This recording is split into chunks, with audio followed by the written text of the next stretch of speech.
Hi friends, வாங்க Wednesday நம்ம வீட்டு மெனு என்னென்னு பார்க்கலாம். காலையில் பிரேக்ஃபாஸ்ட்டுக்கு குதிரவாளி அரிசியும் வரகரிசியும் கலந்தரைச்ச மாவில் இட்லி சுட்டிருந்தாங்க. சூப்பராக இருந்தது, நல்லா ஃப்ளஃபியாக. இது கூட நல்லா காரசாரமான தேங்காய் சட்னி கொரன்னு அரைச்சதுங்க. ரெண்டுத்துக்கும் காம்பினேஷன் ரொம்பவே நல்லா இருந்தது. இது கூட ஒரு பாயில்டு எக் வச்சுருக்கேன். அப்புறம் ஒரு பவுல் கியூக்கம்பர் கட் பண்ணி வச்சுருக்கேன். இதுதான் மார்னிங் பிரேக்ஃபாஸ்ட்டுக்கு.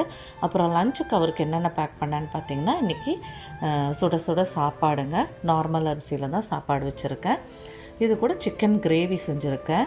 நல்லா காரசாரமாக ரொம்பவே நல்லா இருந்தது. இந்த கிரேவி இன்னும் செமி சாலிடாக இருந்தால் இன்னும் டேஸ்ட் கூடுதலாக இருக்கும்.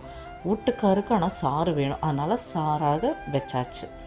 அதுக்கப்புறம் இது சாப்பிட்டுட்டு டைஜஷன் ஆகிறதுக்காக பச்சை புளி ரசம் செஞ்சுருக்கேங்க. எப்போவுமே நான்வெஜ் சாப்பிட்டுட்டு இந்த பச்சை புளி ரசம் சாப்பிட்டோம்னா ரொம்ப நல்லாயிருக்கும், டைஜஷனுக்கும் நல்லது.